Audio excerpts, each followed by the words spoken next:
There we go. Mm.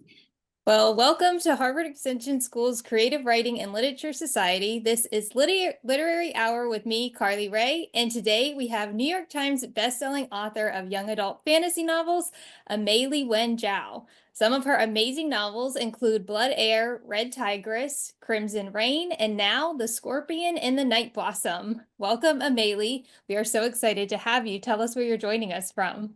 Thank you. So excited to be here. I'm currently joining from New York, where the weather it's getting spring-like, but just returning from an Asia trip to Beijing, Seoul, Japan. So nice to be here. Thanks for having me.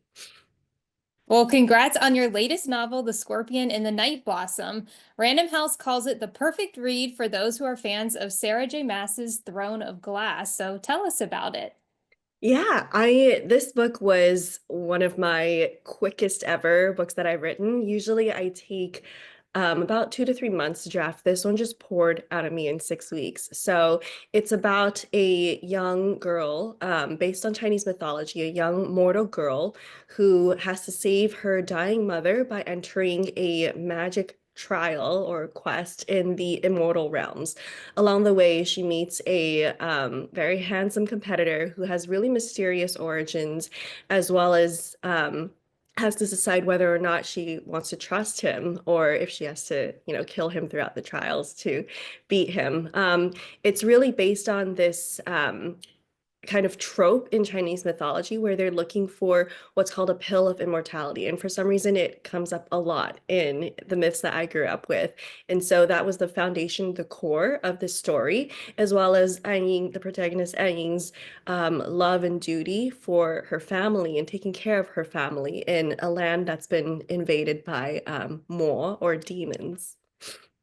Now, you said this took you like 6 weeks to write. Were you reading this mythology and then you're like, oh, I have a story and it just came out of you? It's so I think the story just has lived within me like my whole life. I grew up with like my mom and my grandma telling me stories of like ch classic Chinese myths like I don't know if anyone has heard of it's called the Weaver it's called what's it? The Weaver and the Cowherd. And some such a lot of these types of myths and stories I just grew up hearing about young girls and young boys going on quests for, these magic powers or these pills that will make you stronger or bigger than life. And this kind of just grew within me. And so when it came to the next story I wanted to write, actually, this one came to me in the middle of the night. Like I remember so clearly, I was in a hotel in Washington, D.C., on a business trip, and I woke up in the middle of the night with a scene of a girl standing in a bloody lake. She was wearing a white Chinese type gown with her hair braided like a scorpion's tail, and she was holding these magic daggers, and she was facing across from this deadly demonic creature that was also really beautiful appearance-wise. And all these questions just came to me. I was like, why is she facing him? What kind of a world does she live in? And why is she here? Who is she and what does she want?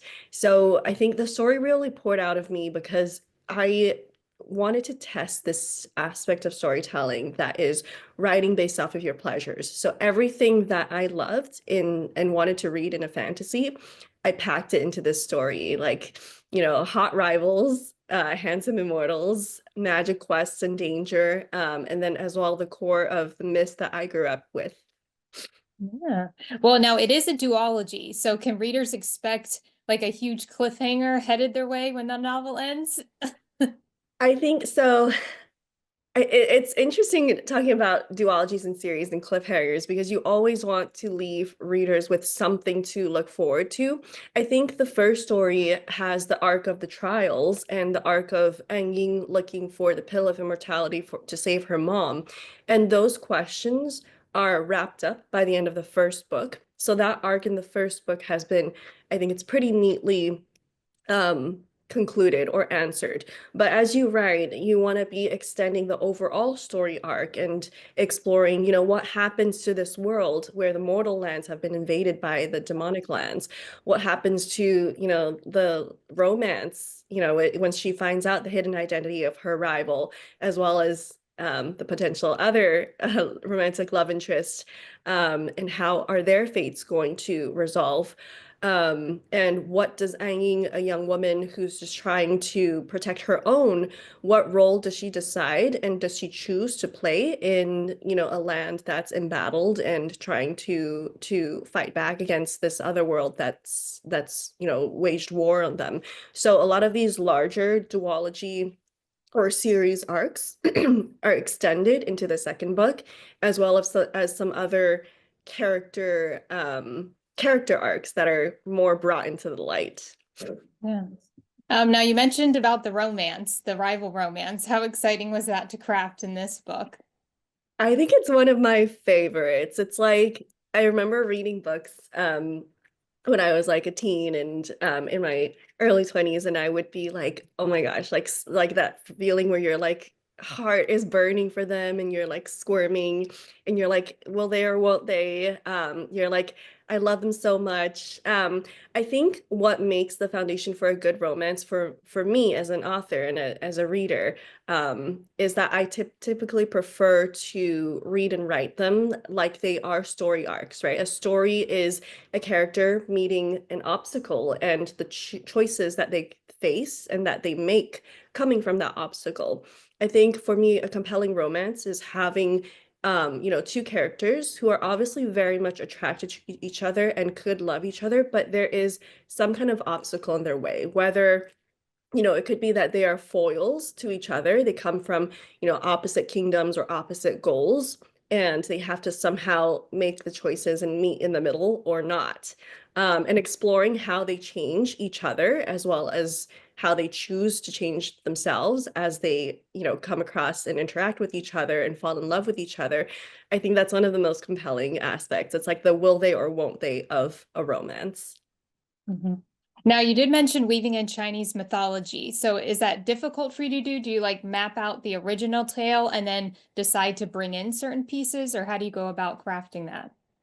I love this question. My last two series have all featured, actually, all of my work has featured in some way parts of Chinese mythology that I grew up with. I think it's inevitable, right? We tell stories, and stories have existed since the dawn of, human civilization. We're just reinterpreting in the modern age, but like that spec of what makes a story compelling, I feel, is pretty much the same across all human beings. And it's exploring the stories that have come from antiquity and taking it and making it unique to our own personal experiences. For me as a Chinese diaspora, having lived in China as well as in the West, um, I wanted to take the stories that I grew up with and then put them into a work that would be well received by audiences, not just in the West, but across the globe itself.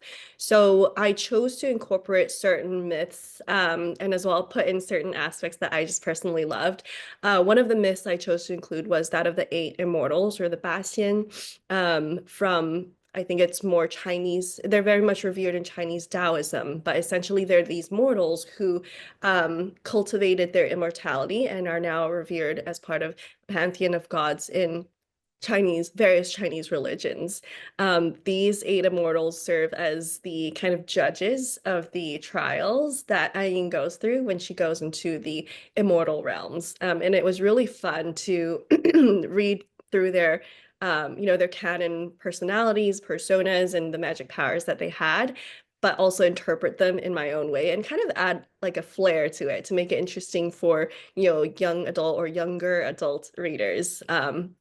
But I think a little like Easter egg that I added for my own preference was the white dragon horse or the Bailoma that I grew up with in it's called A Journey to the West. I watched that cartoon throughout my childhood and I just always loved that horse and I wanted to put him into my books. So everybody will have to watch out for that. Now, who was the most fun character for you to craft in the Scorpion and the Night Blossom? Ooh.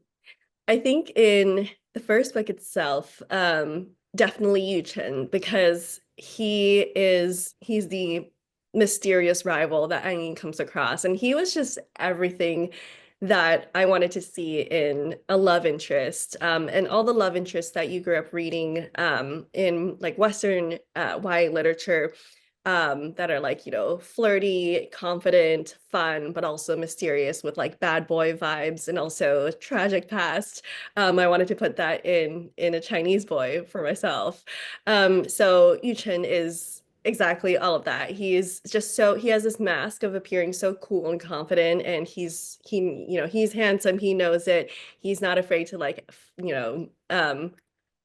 charm certain people, but he also has kind of deep founded insecurities in who he is, his identity, and certain traumas that come with that, which I won't get into because it's a bit spoiler territory. But exploring that and how he puts up this front, but also peeling away these fronts as he gets to know Aang.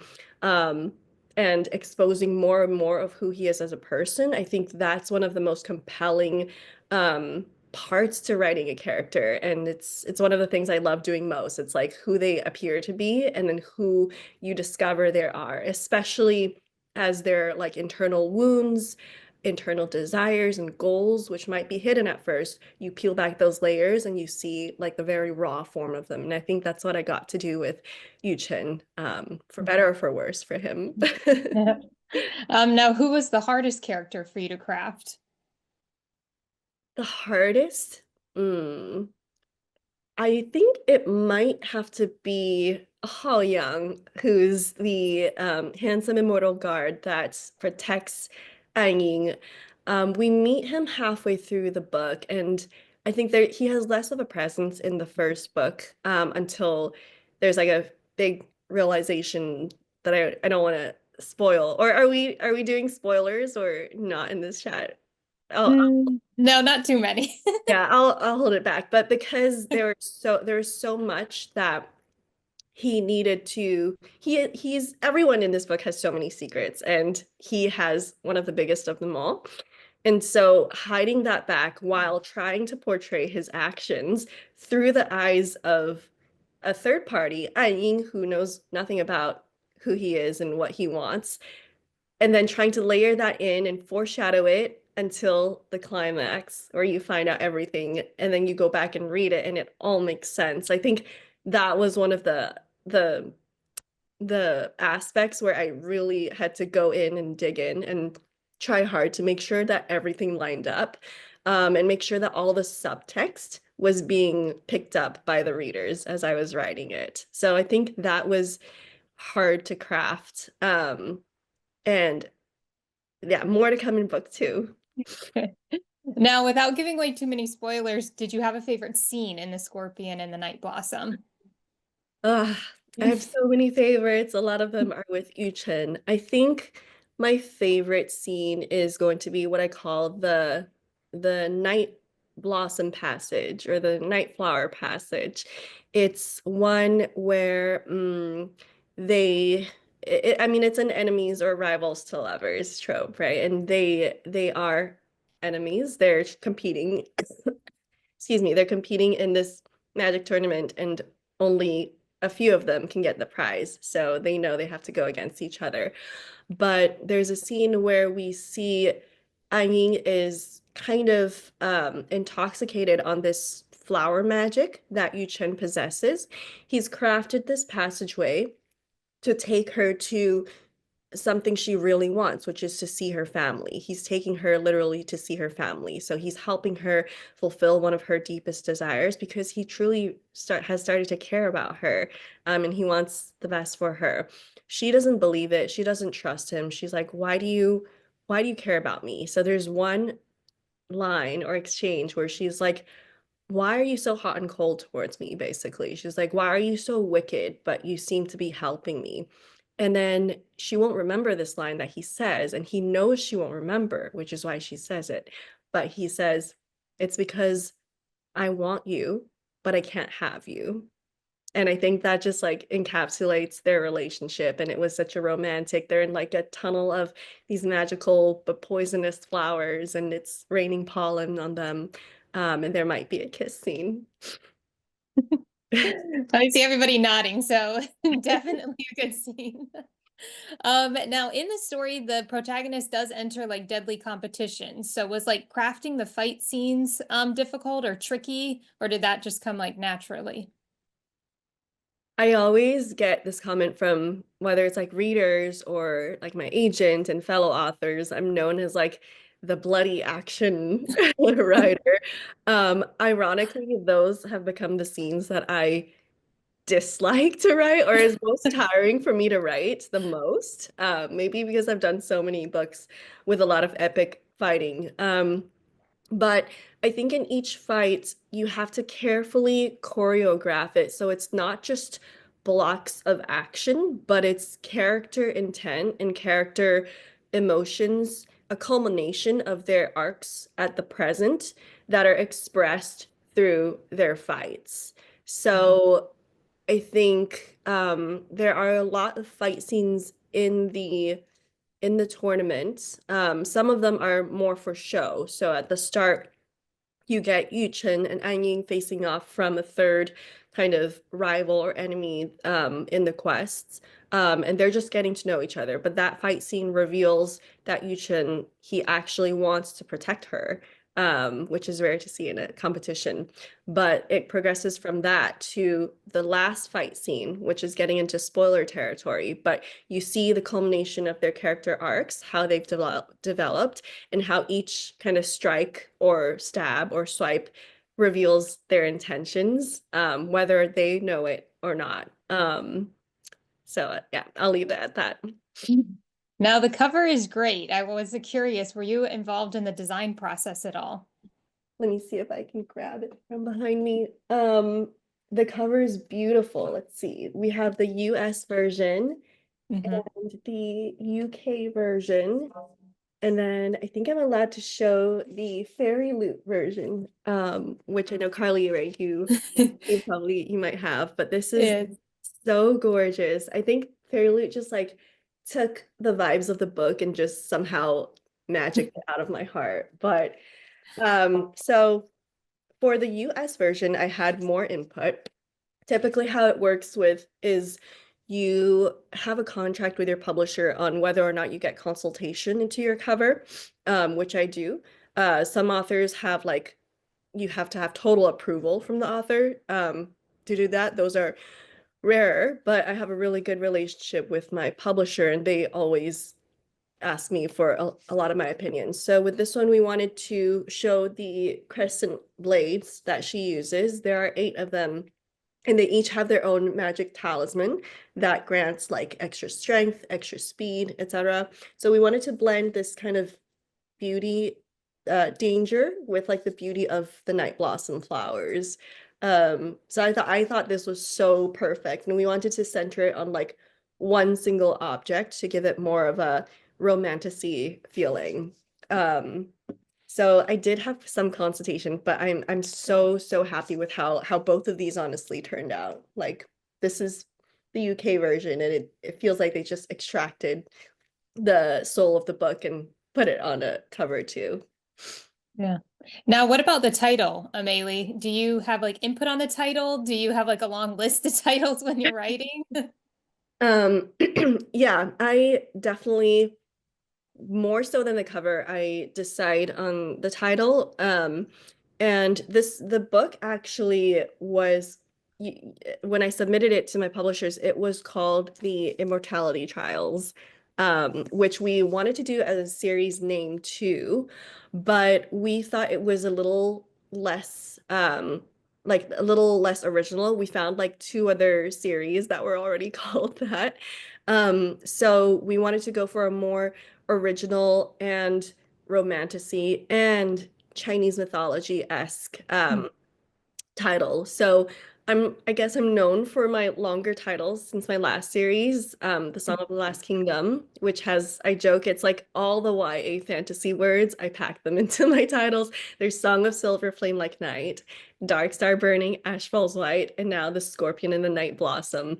So I wanted the title to reflect kind of both of our protagonists. As you like, my friend told me off the bat, she assumed obviously, she's the Night Blossom, he's the Scorpion. But then as you read into it, you find out that they could go kind of both ways. So I feel like it's such a perfect representation of the kind of beauty and danger within the book itself. Yeah. Now, before we switch to your writing process, is there anything else you want to add about the scorpion and the night blossom? I think I had the most fun, I think, in my career writing this one. So I really hope everybody enjoys it. It's just such a, I wanted to make it more entertaining, more like there's so much romance and fun, magical realms, like the immortal realms of Chinese myths. So I wanted to put like all the, I don't know if anyone knows Xinxia Chinese drama vibes into this book. So I hope everybody has the same fun reading it. Yeah. Well, going into your writing process, I was curious, did you always want to be an author? It's such a funny question. I think since I was small, I wanted to be an author. I think I remember, so I grew up in Beijing and I started learning English in elementary school, and I was really bad at it. I remember writing a little poem about a caveman and it did not make sense, but my teacher was like, cool. So it was in fourth grade when I wrote again a poem about wolves on a prairie.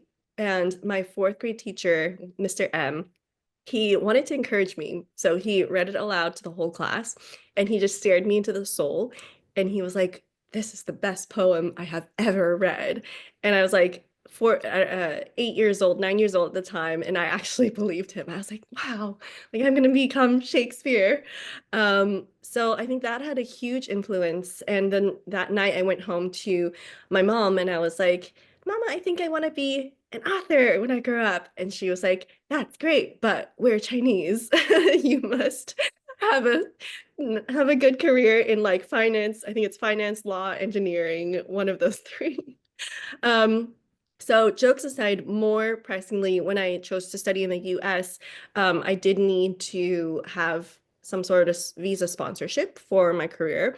I did want to develop myself into something stable and someone um, in a regular societal job, I guess. And I did have a strong interest in economics. So I chose to pursue the path of finance. I got my job and started my current job in finance. And I realized that after hours, I could start to do something outside of that because at school you guys have all your extracurriculars and clubs and extra credit things that you can do, and I felt like I didn't have that outside of work, so I wanted to do something besides that. And then my kind of love for writing rekindled there, or it had never gone away. It's just I hadn't really paid attention to it. So I thought to myself, okay, I'm going to try to write one book. I'm going to try to finish it. I'm going to try to polish it and let's see where this goes. And I didn't ever think I would become published, honestly. I remember Googling and writing like, do you need visa to get published in the US? The answer is no. So yeah, so I worked on that throughout 3 years from 2014 to 2017. And what happened was an agented writer came across it in some online forum and she loved it. We're still very good friends. And she told me, look, fix up these things, and I think you really have a shot to submit it to agents. So I did, and my current agent, it was the first to offer. He's the best agent that I could have landed with in the industry, and here we are today. So did you go through the like query process or anything like that, Amelie, or you just got put in touch with him and then that's how it all took off? No, so excuse me. So I did go through the query process. And back then there was a like there were query competitions, which I don't know exist in the same form today. I went through DV Pit, which is diversity pitch for our authors from marginalized backgrounds. So this essentially it's not really a foot in the door. It's more like it bumps your query to the top of the agent's inbox so they read it faster if they've liked your query from the query competition.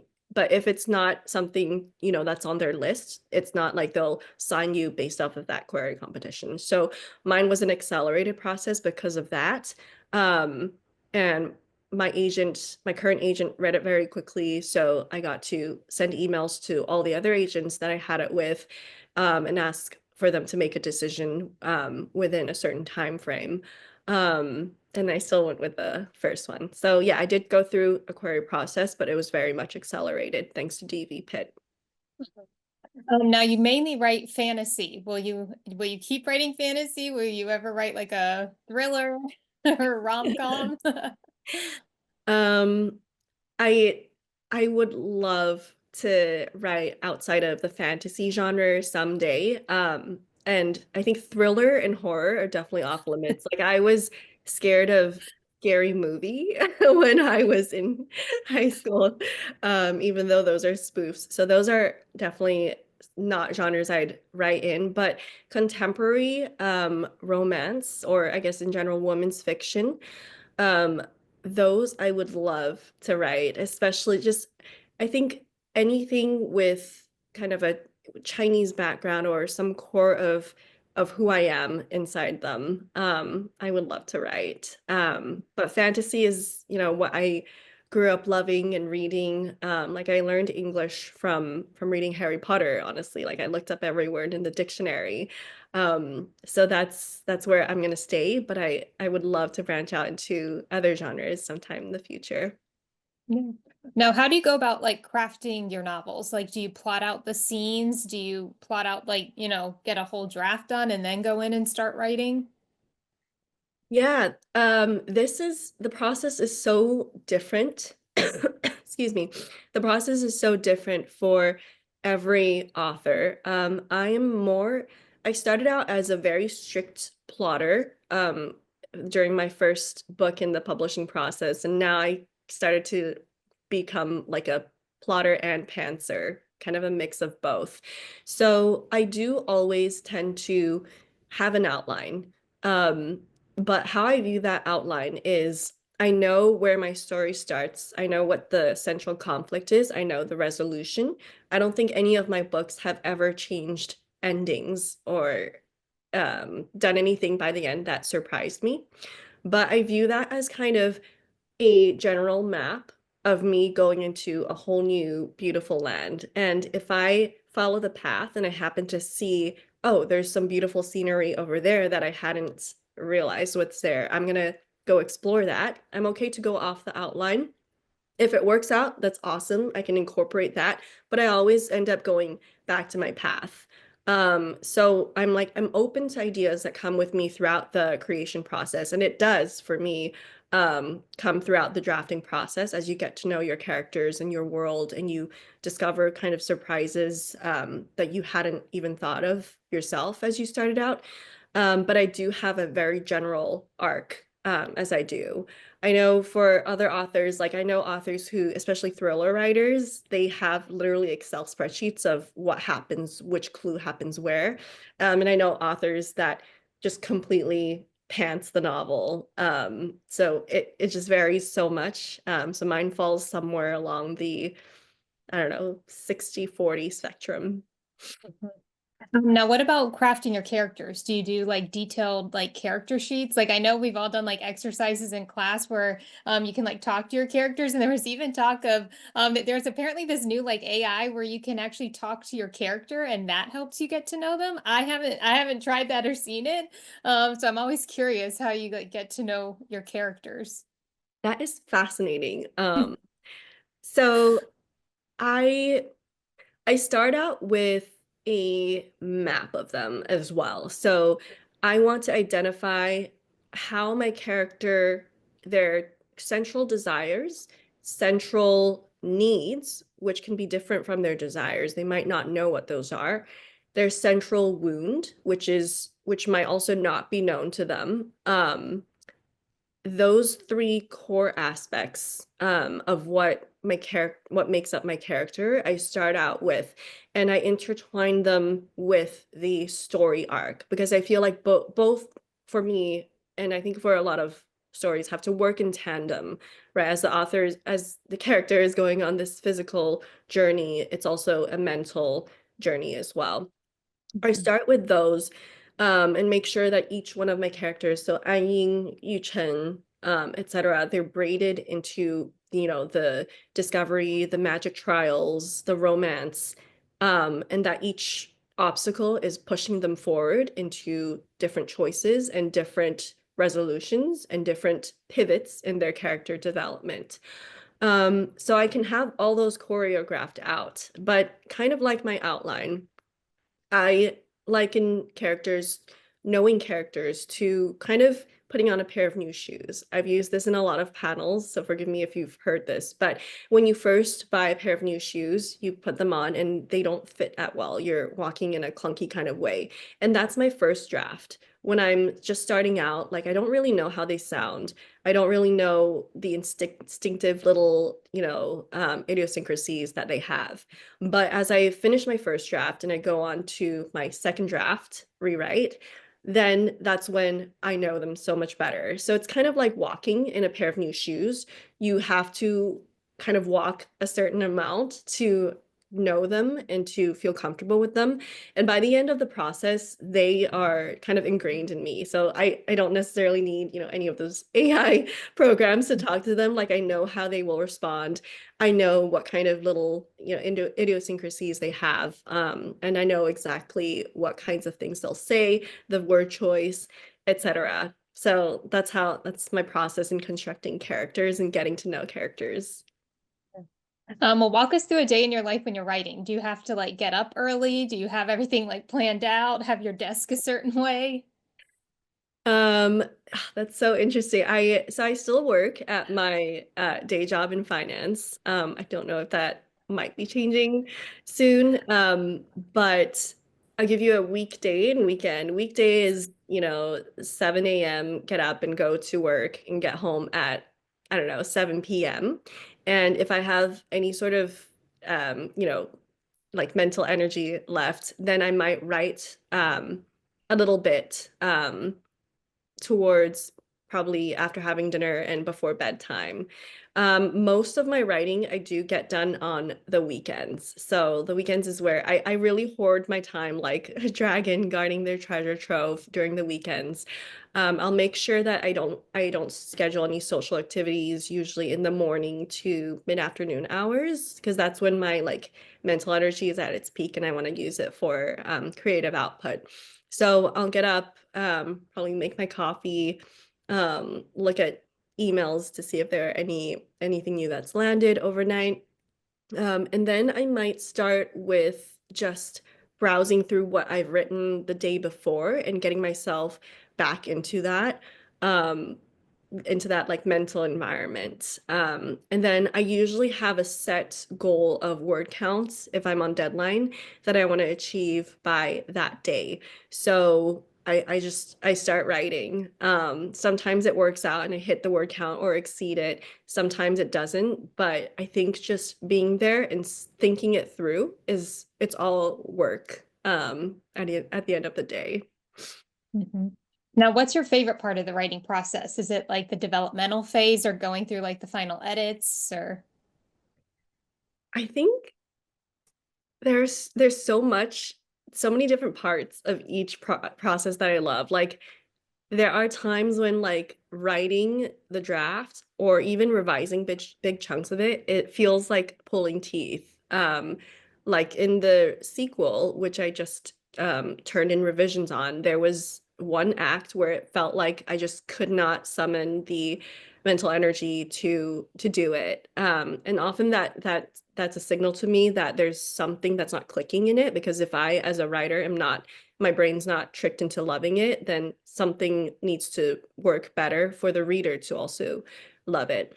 Um, but I love the moments in drafting where you forget your writing and you're just flying through it, which has happened a lot with this book. I love those magical times, and I love like little twists that you find that you didn't plan but surprise you, and you're like, oh my gosh, this detail and this detail just if I braid them together, then it's a twist and it works out perfectly. So those little things, I love that. I also do love like the end process where you see it's called first pass pages, where you see the book as it actually should be on the page with like the little chapter like illustration thingy and the page number and how it's supposed to be laid out, and you go through and mark for any final like sentence level, line level, or grammatical or logistical small changes. So seeing that for the first time, being like, wow, this is going to be a book, is also really magical. Now, is editing hard for you? Like, are there certain lines where you're like, no, I cannot get rid of this line, or Uh, I editing, I think, is so necessary and it's tough, but every time I've gone through like major developmental edits with my editor, I come out feeling like the book is so much better, no matter how difficult the process was. I think for all of my books, I've had to change about at least a third, if not more, like completely rewrite that part of the book. And that comes after your own drafting and rewritings. So we have to be really in love with our books, or really ferociously determined to write this book to want to be in this business. But editing, yeah, I've always come out feeling like my books are so much better for it. yes. Now, before we open the floor up for questions, is there like a piece of advice that you would give to aspiring writers? There's so much, I think, that's floating out on the internet, and the process is so different for every writer, right?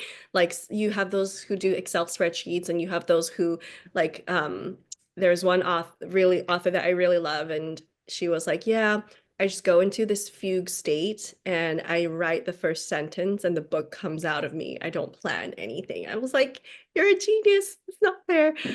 So the process ranges so differently for everybody. That's how, creativity is, I think. For me, from a tactical perspective, I would say I've always stuck to two principles if you want to, finish a book or get published or keep going in publishing. And there are different goalposts for everybody. I think the first is work hard, which of course, writing is a muscle, and we all have, day things in our lives going on that might pull you away from writing. A lot of the times when you say, I want to write a book, some of my own people in my own life reacted like, oh, cool. It's like you're like, oh, I want to become a Hollywood superstar. Like nobody really takes it seriously until you actually do it. So sometimes you're your own champion. You just have to sit down and you just have to grind out the words. I wrote Blood Air between like after my day job and midnight. And I just kept going, and I set myself word count goals, and I would set myself revision goals. So just keeping at it, honestly. But not just working hard, but working smart. Revisions and feedback is one of the most important aspects of my writing process, because like I can write something where I think it's the best thing in the world, and then I send it to my critique partners or my editor, and I'm very quickly humbled.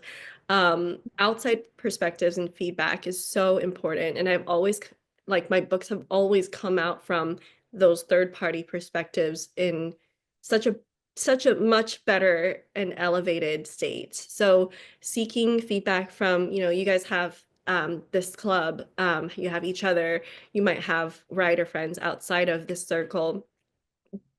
Exchanging feedback is so important, and you giving feedback to other writers is also important because that sharpens your critical eye, and you can look for what you love, what you might not love, and as well learn to differentiate those from a craft, what's good from a craft and technical perspective.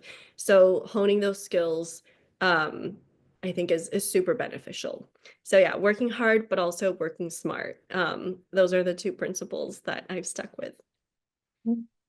Now, did anybody want to ask their question, or I can go through the chat? If you wanted to ask, you can always just raise your hand. Okay. So the first question we have is from Nadine. She said that you mentioned that you wrote this book, Scorpion and Night Blossom, within 6 weeks. Her one question is how? Were there days when you didn't feel like writing at all? How did you overcome those moments and what kept you motivated?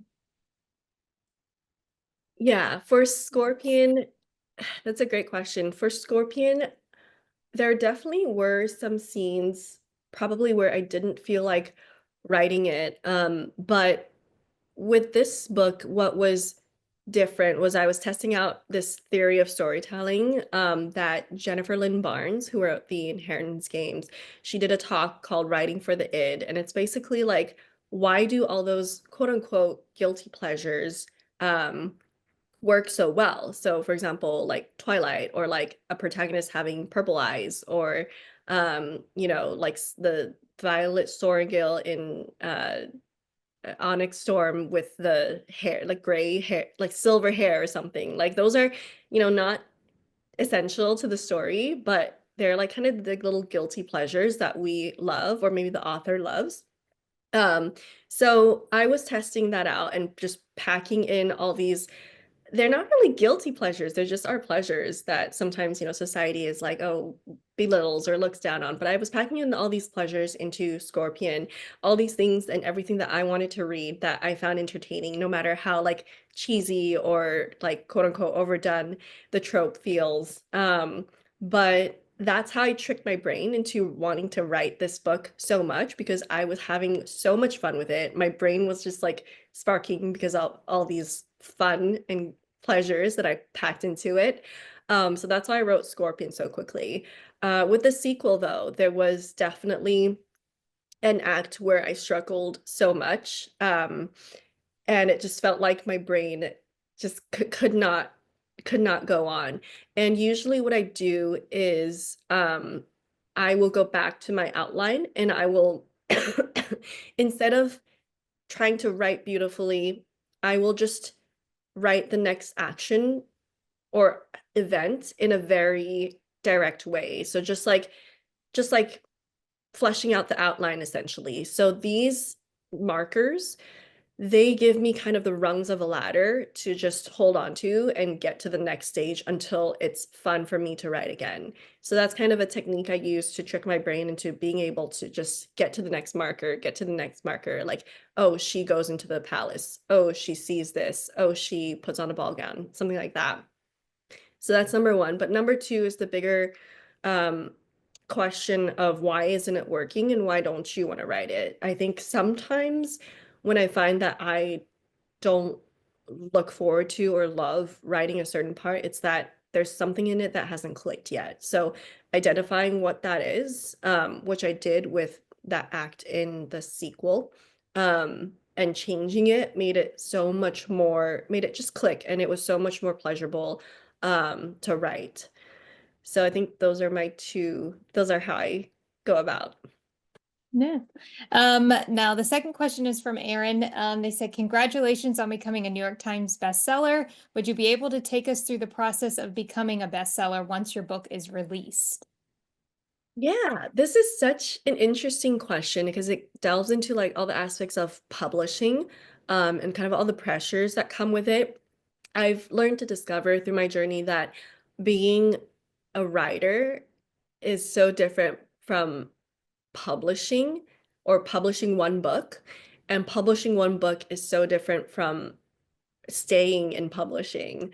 Um, I guess to directly answer the bestseller question, the process starts so much um, before the book comes out. So to hit a bestseller list, like the New York Times bestseller list, you need to have certain huge sales numbers by the first week. Usually that's when first week sales are going to be the biggest, because that's when the book first comes out. It's when people who are most excited go to buy it.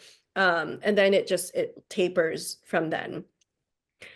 Um, Pre-orders count towards that first week sales. So starting from way before the book comes out, you're already promoting and marketing and trying to get your readers to pre-order your book, which will make a huge impact on the first week. Um, And also there's so much publisher decisions into, which books they want to market and which books they want to promote. Unfortunately, it's not equal marketing and promotion for a book. It can have to do with like how much of an advance you're paid on the book. It can some publishers wait and see if a book is, resonating a lot with audiences before they decide to push it into, high marketing gear. And that's often based off of pre-orders that they receive, which is like chicken and egg situation.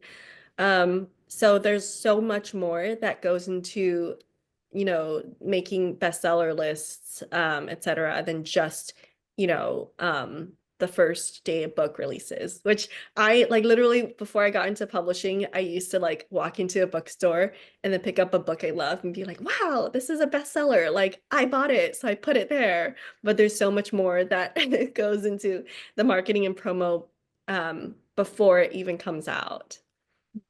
Yeah. And Natalie's question is, do you typically do arcs and what level of spice do you write? Excuse me. Um, ARCs like the advanced reader copies, right? Yes. Yeah, so those are a publisher decision for ARCs. So my publisher, I'm very fortunate my publisher has decided to do physical ARCs of my past three books, the Song of the Last Kingdom series and The Scorpion and the Night Blossom. So arcs are a part of to Aaron's question, the promotion machine where readers get them early. Typically it's reviewers with big platforms, etc. They'll review it and start the word of mouth campaign for that book. So that is a publisher decision. But all books will have at least digital arcs that are accessible. So yes, but that is also a publisher decision. And the second question, I forgot. I'm sorry, I forgot the second. Your the level of spice in your books. So I mean, my books are very much crossover. The Scorpion and the Night Blossom is classified as YA in the US and it's published as adult in the UK. So it falls into very much upper YA category. So the amount that I will write is what I feel is appropriate for YA readers who are walking into, Barnes and Nobles and grabbing a book off the shelves. Like I always think of, whether it's my little sister who's not a teenager, but when she was a teenager, what I would want her to read and discover. All the readers who come up to my signing lines and are, teens or younger adults, and what I think is appropriate for that stage, and as well for myself when I was a teenager, what I think is an appropriate amount for my readers at that age level. So that's for the Scorpion and the Night Blossom. But I think if I were to do full adult romantasy, then who knows? Yeah. And Kelsey asked, do you have a separate PR agent that you hired personally? Oh, excuse me. That's a great question. I do not. I know a lot of authors have started hiring their own PR agents. I just honestly, I just haven't had the time to look into that. And I've had good support for my past series and my current one from my publisher to consider that. So not yet, but as I move forward in my career, potentially someday I would look into that, but not at this moment. And Jasmine's question is, as a part of the Asian dysphoria, how do you balance the weight of writing and the culture you grew up with versus the culture you didn't grow up with? I love that question. So, culture I didn't grow up with would be like the Western kind of culture, or yeah. So, excuse me. So, it's such an interesting line to straddle being diaspora, right? And we have such varying degrees of diaspora. Like for me, I consider myself Chinese, just living in the West and having had, half of a Western education. Whereas, some of my author friends are Chinese American, and they had a very different experience and education and identity compared to me. But we're all in this kind of nebulous classification as diaspora. So for me, I strive to just write what I think is truest to myself that I would enjoy the most. And I think I'm really open to, how you can interpret the really huge kind of cultural treasure trove of inspirations that we come from as diaspora. I've gotten questions like, oh, this book, seemed to interpret XYZ legend as, incorrectly. What do you think of that? And I was like, well, it's their interpretation. It's art, right? Like we're not writing history books, so this is creativity. That's my personal opinion. But for me, I think my mission as a writer is just going to be writing across genres and storytelling techniques, but with my Chinese and Chinese diaspora identity.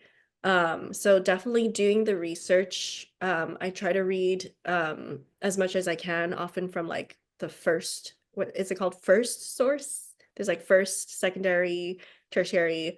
So reading those and interpreting it, based on what I need and the elements I need for my own storytelling. So with the eight immortals in The Scorpion and the Night Blossom, they're not all like they have different appearances. They definitely don't talk the way that they do or act the way that I do, I presume, in The Scorpion and the Night Blossom. But this is, a crossover fantasy. It's a romantasy and it's meant to be entertaining, right? So borrowing from all of those canons and interpreting them in a way that feels respectful, is how I approach it. And I think coming from, that identity and loving that, the cultural inspirations is one of the key primary requirements because it's coming from a place of love and from a place of respect.